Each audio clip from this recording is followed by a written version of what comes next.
సాయి అసలు గుంటూరు జిల్లా తురకపాలెంలో ఏం జరుగుతుంది? రైట్, దానికి సంబంధించిన వార్త వచ్చింది ప్రతిభ. గుంటూరు జిల్లా తురకపాలెంలో మరణాలపై ఇప్పటి వరకు అంతు చిక్కలేదన్నారు మంత్రి సత్యకుమార్ యాదవ్. ఇక తురకపాలెంలో పర్యటించిన మంత్రి 14 రకాల వైద్య బృందాలతో శిబిరాలు ఏర్పాటు చేసినట్లుగా తెలియజేశారు.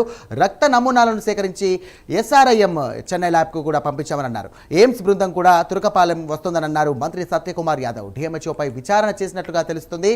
అయితే IAS అధికారి ఆధ్వర్యంలో కమిటీ చేస్తున్నామని, మళ్లీ గ్రామంలో సాధారణ పరిస్థితి తీసుకొస్తామన్నారు మంత్రి సత్యకుమార్ యాదవ్.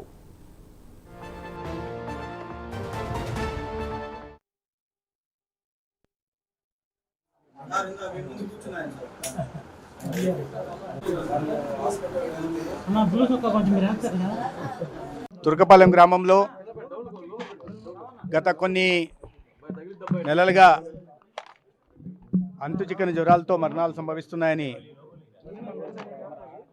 దృష్టికి రావడం, ప్రధానంగా గత జూలై, ఆగస్టు, ఈ సెప్టెంబర్లో 23 మరణాలు, మొత్తంగా ఏప్రిల్ నుంచి 23 మరణాలు సంభవించాయని తెలిసింది. అయితే వీటిని విశ్లేషించిన మీదట ఈ వయసు రీత్యా 70 సంవత్సరాల పైన చనిపోయిన వారి సంఖ్య 7, మొత్తం చనిపోయిన వారి సంఖ్య సగటు వయసు 55 సంవత్సరాలుగా తేలింది. అయితే వీటిని కారణాలను లోతుగా విశ్లేషిస్తున్నాం. ఇక్కడ 14 రకాల టీములను పెట్టి, వైద్య బృందాలను పెట్టి శిబిరాలను నడుపుతూ అందరి దగ్గర శాంపిల్స్ తీసుకుంటున్నాం. వాటర్ శాంపిల్స్ని, సాయిల్ శాంపిల్స్ని, అదేవిధంగా ఈ జ్వరం బారిన పడిన ప్రతి ఒక్కరి